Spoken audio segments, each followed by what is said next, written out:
Clone time. Okay. Welcome to the world. Do all my chores. Watch out for that alligator pit. Oh.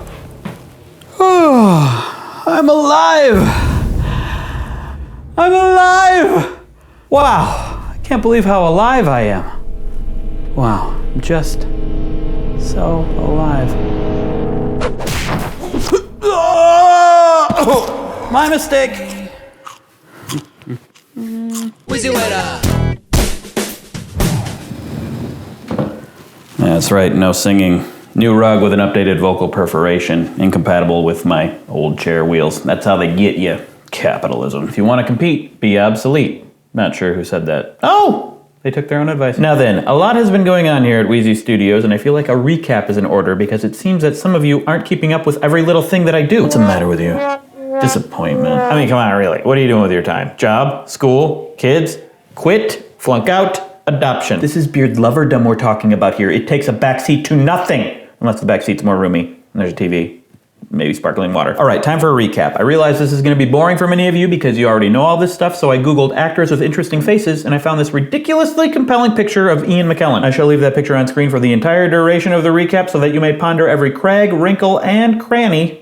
Do faces have crannies? In fact, after this, I may just upload pictures of Ian McKellen to this channel and nothing else for a while. So recap. I'm a guy who prolifically makes YouTube videos, less prolifically these days, and also prolifically makes clones of himself. Yes, I have a cloning machine. I also have a time machine, but we'll get to that later. Or earlier, depending on where in the timeline I am.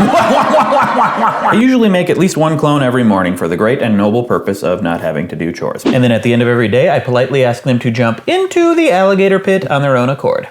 If they don't, I make them. Yes, I have an alligator pit. That's not a big deal. I don't want to deal with housing my clones, feeding my clones, identity confusion, and I don't want my cloning secrets getting out into the world. Occasionally, clones have weird quirks, like Sexy Clone, who you may have heard of, or Quiet Clone, who you've never heard. Although one might argue that they're all sexy clones.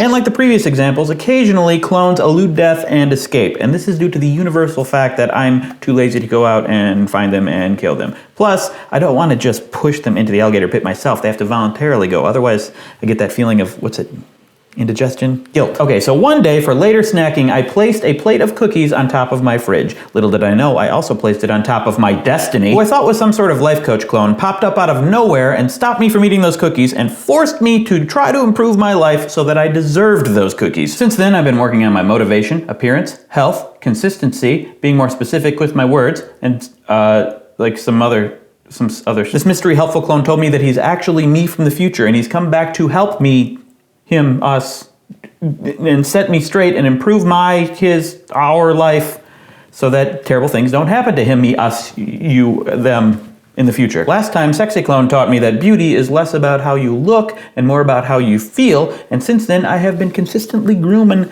my man face, a fact I shall now share with me from the future. Oh, sorry, gotta do it manually. Holy Harry Craig, your beard is trim. Ah, good work. That means you've developed and we have kept the habit of being clean-faced and ready to race. That was very quippy of you. No, is that a problem? No, love it, not above it. Quipping like a boss. With applesauce, nom nom. Okay, nom. Right. Yeah, I'm sorry. Okay. Listen, there's still plenty to work on and maintain, and I've made this list as your guide, but now I think you're ready to do this alone. Chicken bone. Yeah, I know, I'm done. I don't want to interfere with your progress too much. Being from the future, I might create a paradox. Yeah, like how the entire reason you came back in time was to improve me, but if you succeed, then you'll have no reason to come back in time to improve me, but then you won't succeed, so then you'll have a reason to come back in time to improve me, meaning you will have to... Yes, time travel never makes sense. Anyway, my work here is done.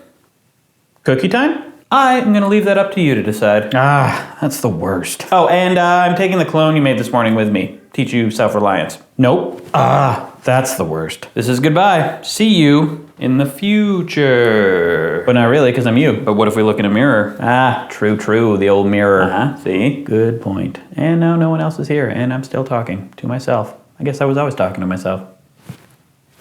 Did I not have a camera over there? Why don't I get a jacket? It's freezing out there and you just made me trim my beard. Builds character. Let's go.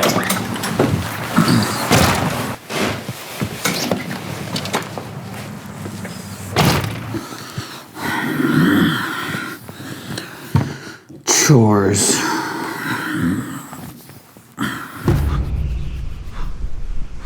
I'm so cold.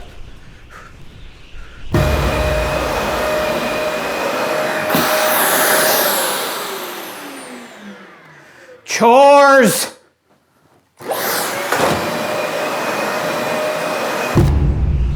so cold.